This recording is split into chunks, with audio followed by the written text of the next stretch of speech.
After some time there were not there, and I climbed down again, and on the top there was 3-4 people. Okay. So I thought I would meet them if I came like left side. Yeah. Again you took the back direction. No, I came left side. Okay. Then Where is your sir? Where is your sir? ಇದೇ ನಾನು bag ಇದ್ದಾನೆ bag ಇಲ್ಲ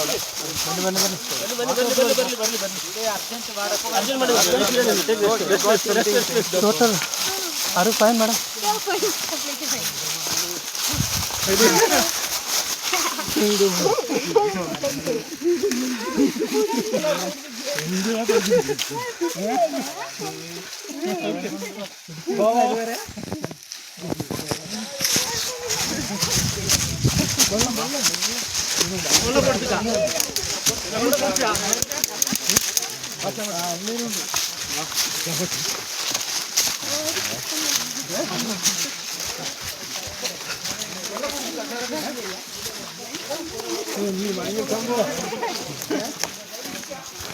So how did you find that? So how did you find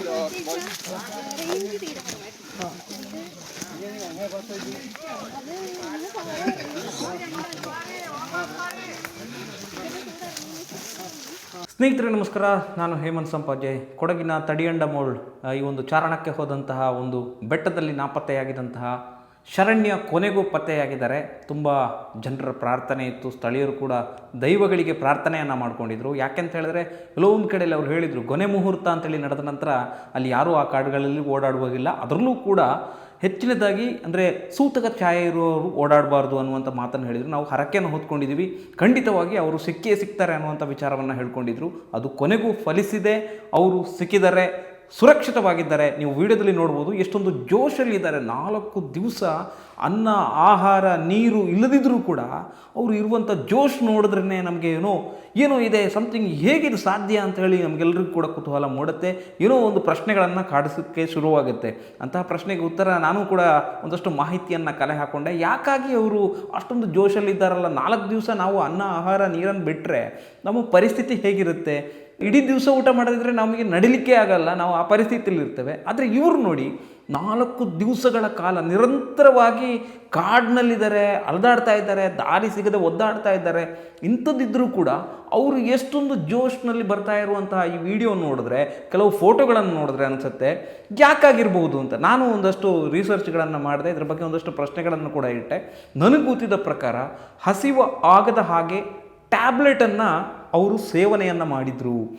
ಈ ಹಸಿವಾಗದಾಗೆ ಟ್ಯಾಬ್ಲೆಟನ್ನು ಸೇವನೆ ಮಾಡಿದ್ರಿಂದ ಅವರು ಆರಾಮ್ಸೆ ಇದ್ರಂತೆ. ಇದರಿಂದ ಯಾವುದೇ ರೀತಿಯಾದಂತಹ ಅವರಿಗೆ ತಲೆ ಸುತ್ತೋದಾಗಲಿ ಅಥವಾ ಒಂಥರ ಸಂಕಟ ಆಗೋದು ಅಂಥದ್ದಾಗಲಿ ಯಾವುದು ಕೂಡ ಆಗಲಿಲ್ಲ. ಬಾಯಾರಿಕೆಯನ್ನು ಕೂಡ ಅದು ತಡೆದು ನಿಲ್ಲಿಸಿತ್ತು ಅಂತ ಹೇಳಿದ್ರೆ ಇವರು ನಮಗೂ ಒಂದು ಅಂದಾಜು ಬರುತ್ತೆ. ಟ್ರಕ್ಕಿಂಗ್ ಹೋಗುವವರು ಸಾಮಾನ್ಯವಾಗಿ ಇದನ್ನೆಲ್ಲ ತಗೊಂಡು ಹೋಗ್ತಾರೆ, ಅದರಲ್ಲೂ ಹೈ ಪ್ರೊಫೆಷ್ನಲ್ ಆಗಿ ಯೋಚನೆ ಮಾಡುವವರು, ಟ್ರಕ್ಕಿಂಗ್ ಹೋಗೋರು ಈ ಥರ ಎಲ್ಲ ಹೋಗ್ತಾರೆ ಅಂತ ಹೇಳುವಂಥ ವಿಚಾರಗಳು ಕೂಡ ಕೇಳಿಬಂದು. ಏನೇ ಆಗಲಿ, ಈಗ ಅವರ ಕುಟುಂಬ ವರ್ಗಕ್ಕೆ ಅವರು ಸುರಕ್ಷಿತವಾಗಿ ಸೇಫಾಗಿ ಬಂದಿದ್ದಾರೆ ಅಂತ ಹೇಳಿದ್ರೆ ಅದೇ ಒಂದು ದೊಡ್ಡ ವಿಚಾರ. ನಾವಿಲ್ಲಿ ಬಿಗ್ ಸಲ್ಯೂಟನ್ನು ಹೊಡಿಬೇಕಾಗಿರುವಂಥದ್ದು ಒಂದು ಅರಣ್ಯ ಇಲಾಖೆಯವರಿಗೆ, ಕೊಡಗು ಅರಣ್ಯ ಇಲಾಖೆಯವರಿಗೆ, ಜೊತೆಗೆ ಕೊಡಗಿನ ಪೊಲೀಸರಿಗೆ, ಅದರಲ್ಲೂ ನಾಪೋಕ್ಲಿನ ಪೊಲೀಸ್ ಸಿಬ್ಬಂದಿಗಳಿಗೆ, ಜೊತೆಗೆ ನಮ್ಮ ನಕ್ಸಲ್ ನಿಗ್ರಹ ದಳ ಈ ಒಂದು ಟೀಮ್ ಏನೇನಿದೆ ನಿಜಕ್ಕೂ ಕೂಡ ಇಡೀ ಕಾಡುಗಳಲ್ಲಿ 4 ತಂಡವಾಗಿ ರಚನೆ ಮಾಡಿ ಹಗಲು ರಾತ್ರಿ ಅನ್ನದೇ ಆ ಹುಡುಗಿಗೋಸ್ಕರ ಹುಡುಕಾಟವನ್ನು ಮಾಡ್ತಾ ಇದ್ದಂಥ ಸನ್ನಿವೇಶವನ್ನು ನಾವು ಕಣ್ಣಾರೆ ಕಂಡ್ವಿ. ಅವರನ್ನೂ ಕೂಡ ನಾವು ಮಾತಾಡಿಸಿದ್ವಿ. ಅವರು ಕೂಡ ಹೇಳ್ತಾರೆ, ಯಾಕಂದರೆ ನಾವು ಕೂಡ ಅವ್ರನ್ನ ಹುಡುಕುವಂಥ ಸಂದರ್ಭದಲ್ಲಿ ಹುಲಿ ಆಗಿರ್ಬೋದು, ಚಿರತೆ ಆಗಿರ್ಬೋದು, ಆನೆ ಆಗಿರ್ಬೋದು, ಪ್ರತಿಯೊಂದು ಕೂಡ ನಮಗೆ ಅಡ್ಡ ಬರುತ್ತೆ. ಅಂಥ ಸಂದರ್ಭದಲ್ಲಿ ನಾವು ಕೂಡ ಜೀವಭಯದಿಂದಲೇ ಅವ್ರನ್ನ ಹುಡುಕಾಡಲಿಕ್ಕೆ ಓಡಾಡಬೇಕು. ಶರಣ್ಯ ಅವರನ್ನು ಹುಡುಕ್ತಾ ಹೋದಂಥ ಸಂದರ್ಭದಲ್ಲಿ ಫಾರೆಸ್ಟ್ ಸಿಬ್ಬಂದಿಗಳೇನಿರ್ತಾರೆ ಅವ್ರ ಕೈಗೆ ಇವರು ಶರಣ್ಯ ಅವರು ಸಿಕ್ಕಾಕೊಳ್ತಾರೆ. ಶರಣ್ಯ ಅವರು ಒಂದು ಕಡೆ ಎಲ್ಲೋ ಒಂದು ಕಡೆ ಒಂದು ಪಾಳು ಬಿದ್ದಂತಹ ಮನೆ ಇತ್ತಂತೆ ಆ ಕಾಡಿನ ಒಳಗಡೆ.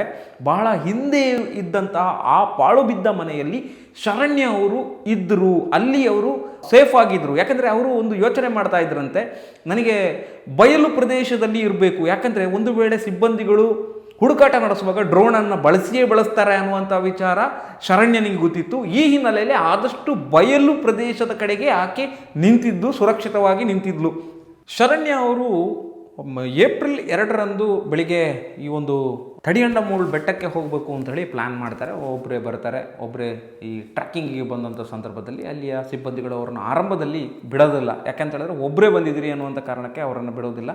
ಇನ್ನೊಂದು ಬೇರೆ ಟ್ರಕ್ಕಿಂಗಿಗೆ ಹೋಗುವಂಥವ್ರು ಬಂದಾಗ ಅವ್ರ ಜೊತೆ ಗುಂಪಾಗಿ ನಿಮ್ಮನ್ನು ಬಿಡ್ತೀವಿ, ನೀವು ಒಬ್ಬರೇ ಹೋಗಬಾರ್ದು ಯಾವುದೇ ಕಾರಣಕ್ಕೆ. ಯಾಕಂದರೆ ಕಾಡಾನೆಗಳು ಇರುವಂಥ ಸ್ಥಳ ಆಗಿರೋದ್ರಿಂದ ಒಬ್ಬನೇ ಹೋಗಬಾರ್ದು ಅಂತ ಹೇಳುವಂಥ ಮಾಹಿತಿಯನ್ನು ಕೊಡ್ತಾರೆ. ಇದಾದ ಬಳಿಕ ಅವರನ್ನು ಸ್ವಲ್ಪ ಹೊತ್ತು ವೆಯ್ಟ್ ಮಾಡ್ತಾರೆ. ಯಾಕಂದರೆ 9 ಗಂಟೆಗೆವರೆಗೆ ಅವರು ವೆಯ್ಟ್ ಮಾಡಬೇಕಾಗತ್ತೆ.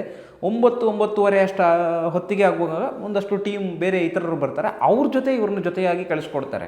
ಈ ಕಳಿಸ್ಕೊಟ್ಟಾಗ ಇವರು ಶರಣ್ಯ ಅವರು ಏನು ಮಾಡ್ತಾರೆ ಅಂತ ಹೇಳಿದ್ರೆ, ಹೋಗ್ತಾ ಇದ್ದಂತೆ ಆ ತಂಡದಿಂದ ಬೇರ್ಪಡ್ತಾರೆ. ಆ ತಂಡದಿಂದ ಬೇರ್ಪಟ್ಟು ಅವರು ಎಲ್ಲಿ ಹೋಗ್ತಾರೆ ಅನ್ನೋದು ಗೊತ್ತಾಗೋದಿಲ್ಲ. ಯಾಕಂದರೆ ಆ ಹೋದ ತಂಡ ವಾಪಸ್ ಬರುತ್ತೆ, ಇವರು ಮಾತ್ರ ಬಂದಿರೋದಿಲ್ಲ. ಒಂದು 2 ಗಂಟೆ ಅಷ್ಟೊತ್ತಿಗೆ, ಮಧ್ಯಾಹ್ನ 2 ಗಂಟೆ ಅಷ್ಟೊತ್ತಿಗೆ ಹೋಮ್ ಸ್ಟೇಗೆ ಕರೆ ಮಾಡಿ ಅವ್ರು ಹೇಳ್ತಾರೆ, ನನಗೆ ದಾರಿ ತಪ್ಪಿದೆ, ಕಾಡಿನಲ್ಲಿ ನನಗೆ ಏನು ಮಾಡಬೇಕು ಅನ್ನೋದು ಗೊತ್ತಾಗ್ತಾ ಇಲ್ಲ, ನಾನು ಬಹಳ ಕಷ್ಟದಲ್ಲಿದ್ದೇನೆ ಅನ್ನುವಂಥ ವಿಚಾರವನ್ನು ಹೇಳ್ತಾರೆ. ಕೆಲವು ಇದಾದ ಒಂದು 10 ನಿಮಿಷದಲ್ಲಿ ಅವರ ಫೋನು ಸ್ವಿಚ್ ಆಫ್ ಆಗುತ್ತೆ. ಮುಂದೆ ಅವರು ಎಲ್ಲಿದ್ದಾರೆ ಅನ್ನೋದೇ ಬಹಳ ಒಂದು ಆತಂಕಕ್ಕೆ ಕಾರಣ ಆಗಿರುತ್ತೆ. ಈ ವಿಚಾರವನ್ನು ಬೆನ್ನತ್ತಿಕೊಂಡು ಈ ಪೊಲೀಸರಾಗಿರ್ಬೋದು, ಅರಣ್ಯ ಇಲಾಖೆ ಸಿಬ್ಬಂದಿಗಳಾಗಿರ್ಬೋದು, ಆ್ಯಂಟಿ ನಕ್ಸಲ್ ಫೋರ್ಸ್ ಆಗಿರ್ಬೋದು, ಇವರೆಲ್ಲರೂ ಕೂಡ ಬಂದು ಆರಂಭದಲ್ಲಿ ಡ್ರೋನನ್ನು ಬಿಡುವ ಮೂಲಕ, ಜೊತೆಗೆ ಡಾಗ್ ಸ್ಕ್ವಾಡ್ಗಳನ್ನು ಯೂಸ್ ಮಾಡುವ ಮೂಲಕ ಆಕೆಯನ್ನು ಹುಡುಕುವಂಥ ಪ್ರಯತ್ನವನ್ನು ಮಾಡ್ತಾರೆ. ಎಷ್ಟೇ ಹುಡುಕಿದ್ರು ಕೂಡ ಅವರು ಸಿಗೋದೇ ಇಲ್ಲ. ಏನಾಯ್ತಪ್ಪ ಅನ್ನುವಂಥದ್ದು ಎಲ್ರಿಗೂ ಕೂಡ ಒಂದು ಇದೇ ಇರುತ್ತೆ. ಕಾಡಲ್ಲೆಲ್ಲ 4 ತಂಡಗಳನ್ನು ರಚನೆ ಮಾಡಿಕೊಂಡು ಎಲ್ಲರೂ ಕೂಡ ಓಡಾಡ್ತಾ ಇರ್ತಾರೆ. ಜೊತೆಗೆ ಊರವರು ಕೂಡ, ಅಲ್ಲಿ ಕುಡಿಯರ ಮುತ್ತಪ್ಪ ಅವರು ಹೇಳುವ ಪ್ರಕಾರ ಸ್ಥಳೀಯ ಯುವಕರು ತುಂಬಾ ಪ್ರಯತ್ನ ಪಟ್ಟಿದ್ದಾರೆ. ಅವರು ಕೂಡ ಹಗಲು ರಾತ್ರಿ ಎನ್ನದೆ ಸುಮಾರು 500 ಎಕರೆಗಿಂತಲೂ ಹೆಚ್ಚಿನ ಪ್ಲೇಸ್ಗಳಲ್ಲಿ ಅವರು ಹೋಗಿ ಹುಡುಕಾಡಿದ್ದಾರೆ. ಆದರೂ ಕೂಡ ಶರಣ್ಯ ಎಲ್ಲೂ ಕೂಡ ಸಿಗೋದಿಲ್ಲ. ಹೇಳಿದ್ರ ಜೊತೆಗೆ ನಾವು ಹರಕೆಯನ್ನು ಹೊತ್ಕೊಂಡಿದ್ದೀವಿ, ದೇವರೇ ಅವ್ರು ಖಂಡಿತವಾಗಿ ಸಿಗ್ತಾಳೆ ಅನ್ನುವಂಥ ಮಾತನ್ನು ಕೂಡ ಕುಡಿಯರ ಮುತ್ತಪ್ಪ ಅವರು ಹೇಳಿದರು. ನಾವು ಪ್ರಾರ್ಥನೆ ಮಾಡಿ ಬಂದಿದ್ದೀವಿ ಅಂತ ನಿನ್ನೆ ಹೇಳಿದರು. ಅವರು ಹೇಳಿದ 1 ದಿವಸದ ಬಳಿಕ ಶರಣ್ಯ ಸಿಕ್ಕಿದ್ದಾರೆ, ಪೋಷಕರ ಕೈಗೆ ಅವರು ಬಂದಿದ್ದಾರೆ. ಅಂದರೆ ನಿಜಕ್ಕೂ ಕೂಡ ನಮಗೆಲ್ಲರಿಗೂ ಕೂಡ ಖುಷಿಯಾಗುತ್ತೆ. ಒಂದು ಆತಂಕ ಇಷ್ಟೊಂದು ಸುಖಾಂತ್ಯವಾಯ್ತಲ್ಲ, ಒಂದು ಹೆದರ್ಕೊಂಡಿದ್ದಂಥ ಪರಿಸ್ಥಿತಿ ನಿರಾಳವಾಯ್ತಲ್ಲ ಅನ್ನುವಂಥ ಭಾವನೆ ನಮಗೆಲ್ಲರಿಗೂ ಕೂಡ ವ್ಯಕ್ತವಾಗ್ತಾ ಇದೆ. ನಮಗೆಲ್ಲರಿಗೂ ಕೂಡ ಮನಸ್ಸಿನಿಂದ ಹೃದಯ ತುಂಬಿ ಬರ್ತಾ ಇದೆ. ಹಾಗೆಯೇ ಶರಣ್ಯ ಅವರು ಈಗ ಅವ್ರನ್ನ ಕರ್ಕೊಂಡ್ಬಂದ ಬಳಿಕ ಅವರನ್ನು ಈಗ ಕೊಡಗು ಒಂದು ಆರೋಗ್ಯ ಇಲಾಖೆಯ ಮೂಲಕ ಅವರನ್ನು ತಪಾಸಣೆ ಮಾಡುವಂಥ ಒಂದು ಕಾರ್ಯ ನಡೆಯುತ್ತೆ. ಯಾಕಂದರೆ ಅವರ ವೈದ್ಯಕೀಯ ಒಂದು ಇದನ್ನು ನೋಡಬೇಕಾಗುತ್ತೆ, ಅವರು ಎಷ್ಟು ಫಿಟ್ ಆಗಿದ್ದಾರೆ ಅನ್ನೋದನ್ನು ನೋಡಬೇಕಾಗತ್ತೆ. ಹಾಗಾಗಿ ಅವ್ರನ್ನ ಈಗಾಗಲೇ ಪ್ರಾಥಮಿಕ ಆರೋಗ್ಯ ಕೇಂದ್ರಕ್ಕೆ ಕಳಿಸಿಕೊಟ್ಟು ಅಲ್ಲಿ ಅವ್ರನ್ನ ತಪಾಸಣೆ ಮಾಡಿ ವೈದ್ಯರು ಕ್ಲೀನ್ ಚಿಟ್ ಕೊಟ್ಟ ನಂತರ ಅವ್ರನ್ನ ಅವರ ಕುಟುಂಬ ವರ್ಗದ ಜೊತೆ ಬಿಟ್ಟು ಕಳಿಸಲಾಗುತ್ತೆ ಅಂತ ಹೇಳ್ತಾ ಇದ್ದಾರೆ. ಏನೇ ಆಗಿರಲಿ, ಅವರು ಈ ವಿಡಿಯೋಗಳನ್ನು ನಾನು ಆಗಲೇ ಹೇಳಿದೆ, ವಿಡಿಯೋಗಳನ್ನು ನೋಡ್ತಾ ಇದ್ದಾಗ ಅವರು ತುಂಬ ಆರಾಮಕ್ಕಿದ್ದಾಗೆ ಅನಿಸ್ತಾ ಇದೆ. ಅಷ್ಟೊಂದು ಖುಷಿಯಾಗಿ ಬರ್ತಾ ಇದೆ. ನನಗೂ ಎನರ್ಜಿ ಟ್ಯಾಬ್ಲೆಟ್ಗಳು ಇರ್ತವೆ ಅಂತೆ, ಟ್ರಕ್ಕಿಂಗ್ ಹೋಗೋರು ಜಾಸ್ತಿ ಯೂಸ್ ಮಾಡ್ತಾರೆ ಅಂತ ಒಂದಷ್ಟು ಜನ ನಮ್ಮ ಜೊತೆ ಹೇಳ್ತಾ ಇದ್ರು. ನಾನು ಕೇಳಿದೆ, ಇಷ್ಟೊಂದು 4 ದಿವಸದಿಂದ ಅನ್ನ ಆಹಾರ ಇಲ್ಲದೆ ಹಿಂಗಿರೋಕ್ಕೆ ಸಾಧ್ಯನಾ? ಇಷ್ಟೊಂದು ಜೋಶಲ್ಲಿ ಇರಲಿಕ್ಕೆ ಸಾಧ್ಯನಾ? ಖಂಡಿತ ಸಾಧ್ಯ ಇಲ್ಲ. ನಾವು ಒಂದು 2 ಹೊತ್ತು ನಮಗೆ ಊಟ ಇಲ್ಲ ಅಂತ ಹೇಳಿದರೆ ನಾವು ಖಂಡಿತ ನಡಿಲಿಕ್ಕೆ ಸಾಧ್ಯನೇ ಇಲ್ಲ. ನಮಗೆ ಈ ಹಿಂದೆ ನಾವು ಒಂದಷ್ಟು ಕಾರ್ಯಾಚರಣೆಗಳಲ್ಲಿ ಭಾಗಿಯಾದವು. ಯಾಕಂದರೆ ಅದು ಸೇವಾಜೆಯಲ್ಲಿ ಇದೇ ಥರದ ಒಂದು ಪ್ರಕರಣ, ಒಬ್ಬರು ವೃದ್ಧ ನಾಪತ್ತೆಯಾಗಿದ್ದರು ನಮ್ಮ ಸುಳ್ಯ ಇದರ ಭಾಗದಲ್ಲಿ. ಆ ಸಂದರ್ಭದಲ್ಲಿ ನಾವು ಹೋದಾಗ, ನಾವು 1 ದಿವಸದ ಹುಡುಕಾಟದಲ್ಲಿ ಭಾಗವಹಿಸಿದಾಗ ನಮಗೂ ಕೂಡ ಸುಸ್ತಾಗಿತ್ತು. ಸ್ವಲ್ಪ ಊಟ ಸಿಕ್ಕಿದ್ರೆ ಸಾಕಪ್ಪ ಅನ್ನುವಂಥ ಪರಿಸ್ಥಿತಿ ಆಗಿಬಿಟ್ಟಿತ್ತು. ಆದರೆ ಇಂಥದ್ರಲ್ಲಿ ಆ ಹುಡುಗಿ ಊಟ ಇಲ್ಲ, ನೀರಿಲ್ಲ, ನಿದ್ದೆ ಇಲ್ಲದೆ 4 ದಿವಸ ಕಾಡಲ್ಲಿದ್ದು ಇಷ್ಟೊಂದು ಆರಾಮದ ಫ್ರೆಶ್ ಆಗಿ ಬರ್ತಾ ಇದ್ದಾರೆ ಅಂತ ಹೇಳಿದ್ರೆ ಅವ್ರ ಮುಖ ನೋಡಿದ್ರೆ ಅನಿಸ್ತಾ ಇದೆ ಇಷ್ಟೊಂದು ಗೆಲುವಲ್ಲಿದ್ದಾರೆ ಅವರು. ಯಾವುದೇ ರೀತಿಯಲ್ಲಿ ಬಳಲಿದ ವಾತಾವರಣ ನನಗಂದು ಕಾಣಲಿಲ್ಲ. ಒಂದಷ್ಟು ಮಾಧ್ಯಮಗಳು ಹೇಳ್ತಾ ಇದ್ದಾವೆ ಬಳಲಿದ್ದಾರೆ ಅಂತ. ಇಲ್ಲಿ ಬಳಲಿದ್ದು ನನಗೆ ಕಾಣಲಿಲ್ಲ. ಅವರು ಗೆಲುವಿನಲ್ಲಿ ಇದ್ದಾರೆ ಅಂತ ನಾನು ಹೇಳ್ತೇನೆ. ಇರಲಿ, ಅವ್ರ ಗೆಲುವು ಯಾವತ್ತೂ ಹೀಗೆ ಇರಲಿ. ಆದರೆ ಅವರು ಎಲ್ಲಿ ಗೆಲ್ಲಬೇಕೋ ಅಲ್ಲೇ ಗೆಲ್ಲಿ. ಇಂತಹ ಒಂದು ಜವಾಬ್ದಾರಿ ಇರುವಂಥ ಯಾರೂ ಇಂಥ ಕೆಲಸವನ್ನು ಮಾಡೋದಿಲ್ಲ. ಯಾಕಂದರೆ ಅಲ್ಲಿ ಹೋದ ಬಳಿಕ ಒಂದಷ್ಟು ಜವಾಬ್ದಾರಿಯನ್ನು ನಾವು ವಹಿಸಲೇಬೇಕಾಗುತ್ತೆ. ಒಬ್ಬರೇ ಬಂದಿರ್ತೀವಿ ಟ್ರಕ್ಕಿಂಗಿಗೆ, ಅಂಥ ಸಂದರ್ಭದಲ್ಲಿ ಜೊತೆಗಾರರ ಜೊತೆ ಇದ್ದು ವಾಪಸ್ಸು ಸೇಫಾಗಿ ಬರಬೇಕಿತ್ತು. ಅವರು ಅದನ್ನು ಮಾಡಲಿಲ್ಲ. ಒಂದಷ್ಟು ಫೋಟೋಗಳನ್ನು ತೆಗಿತಾ ಅವರಿಂದ ಬೇರ್ಪಟ್ಟು ಎಲ್ಲೋ ಹೋಗಿ ಕೊನೆಗೆ ಏನೇನೋ ಆಯಿತು. ಒಂದಷ್ಟು ಜಿಲ್ಲಾಡಳಿತಕ್ಕೂ ತಲೆನೋವು ಆಯಿತು, ಪೊಲೀಸರಿಗೂ ತಲೆನೋವು ಆಯಿತು, ಎಲ್ಲರೂ ಕೂಡ ಅಲ್ಲಿ ಗ್ರಾಮಸ್ಥರು ತಲೆನೋವು ಮಾಡ್ಕೊಳ್ಬೇಕಾಯಿತು. ಮನೆಯವರು ಬಂದರು, ಪ್ರತಿಯೊಬ್ಬರು ಕೂಡ ಕಣ್ಣೀರು ಹಾಕುವಂಥ ಪರಿಸ್ಥಿತಿ ಬಂತು. ಎಲ್ರಿಗೂ ಕಾರಣ ಆಗಿದ್ದು ಅವರ ಬೇಜವಾಬ್ದಾರಿ ಅಲ್ಲದೆ ಬೇರೆ ಏನೂ ಅಲ್ಲ. ಒಂದಷ್ಟು ಜನ ಇದನ್ನು ಡಿಫೆಂಡ್ ಮಾಡ್ಕೋಬೋದು, ನನಗೆ ಗೊತ್ತಿಲ್ಲ. ಬಟ್ ನಾನು ಹೇಳ್ತೇನೆ, ಅವರು ಬೇಜವಾಬ್ದಾರಿಯಿಂದಲೇ ಇಂಥ ಕೆಲಸ ಮಾಡಿದ್ದಾರೆ. ಹಾಗಾಗಿ ಇಷ್ಟೊಂದು ತಡಿಯಂಡಮೋಳ್ ಬೆಟ್ಟದ ಸುತ್ತಮುತ್ತಲಿನ ವ್ಯಾಪ್ತಿಯಲ್ಲಿ ಹೀಗಾಯ್ತಂತೆ ಅಂತ ಇಡೀ ನಮ್ಮ ರಾಜ್ಯದಲ್ಲಿ, ಇಡೀ ಕೊಡಗು ಭಾಗದಲ್ಲಿ ಜನರು ಒಂಥರ ಏನಾಯ್ತಪ್ಪ ಆತಂಕದ ಪರಿಸ್ಥಿತಿಗೆ ಕಾರಣ ಆಗಿ ಹೋಗಿತ್ತು. ಏನೇ ಆಗಲಿ, ಇವತ್ತು ಶರಣ್ಯ ಅವರು ವಾಪಸ್ ಬಂದಿದ್ದಾರೆ. ಮುಂದೆ ಅವ್ರ ಮನೆಯವರು ಇವ್ರನ್ನ ಸ್ವಲ್ಪ ಜಾಗ್ರತೆ ನೋಡ್ಕೋಬೇಕು. ಯಾಕೆಂದರೆ ಈ ಥರದ ಟ್ರಿಪ್ಗಳಿಗೆ ಅವರನ್ನು ಕಳಿಸ್ಕೊಡ್ಬಾರ್ದು. ಯಾರು ಹೋಗಲಿ, ಟ್ರಿಪ್ ಹೋಗಲಿ, ಜೊತೆಗೆ ಯಾರಾದರೂ ಇದ್ದರೆ ಅವ್ರ ಜೊತೆ ಟ್ರಿಪ್ ಹೋಗಿ ಸೇಫಾಗಿ ಬರಲಿ. ಅಂತಹ ಒಂದು ಕೆಲಸವನ್ನು ಮಾಡಬೇಕಾಗಿದೆ. ಜೊತೆಗೆ ಕೊಡಗು ಭಾಗದಲ್ಲಿ ಜಿಲ್ಲಾಡಳಿತದವರು ಸ್ಟ್ರಿಕ್ಟಾಗಿ ಯಾರು ಈ ಒಬ್ಬೊಬ್ಬರು ಇಂಡಿವಿಜುವಲ್ ಆಗಿ ಈ ಥರ ಟ್ರಕ್ಕಿಂಗ್ ಬರ್ತಾರೆ ಅವ್ರನ್ನ ಅವಕಾಶ ಮಾಡಿಕೊಡಲೇಬಾರ್ದು. ಯಾಕೆಂತ ಹೇಳಿದ್ರೆ ಅಲ್ಲಿ ಹೋಗಿ ಇಂತಹ ಅನಾಹುತಗಳಿಗೆ ಕಾರಣ ಆಗಿ ಇಡೀ ಸಮಾಜದ ಶಾಂತಿ, ಎಲ್ಲ ಸುವ್ಯವಸ್ಥೆ, ಪ್ರತಿಯೊಂದಕ್ಕೂ ಕೂಡ ಧಕ್ಕೆ ಆಗುತ್ತೆ. ಅಂಥದಕ್ಕೆ ಜಿಲ್ಲಾಡಳಿತ ಅವಕಾಶವನ್ನು ಮಾಡಿಕೊಡಬಾರ್ದು. ಒಬ್ಬರೇ ಯಾರೆಲ್ಲ ಈ ಸೋಲೋ ಟ್ರಕ್ಕಿಂಗ್ ಅಂತ ಏನು ಹೋಗ್ತಾರೆ, ಈ ಸೋಲೋ ಟ್ರಕ್ಕಿಂಗ್ಗೆ ಹೋಗುವವರಿಗೆ ಅವಕಾಶವನ್ನು ಮಾಡಿಕೊಡ್ಬೇಡಿ. ಯಾರು ಟೀಮ್ ಆಗಿ ಬರ್ತಾರೆ ಅವರಿಗೆ ಅವಕಾಶವನ್ನು ಮಾಡಿಕೊಡಿ ಅಂತ ನಾವು ಹೇಳ್ಕೊಳ್ತಾ ಇವತ್ತಿನ ವಿಶೇಷ ಈ ಕಾರ್ಯಕ್ರಮವನ್ನು ಮುಗಿಸ್ತೇನೆ. ಧನ್ಯವಾದಗಳು, ನಮಸ್ಕಾರ.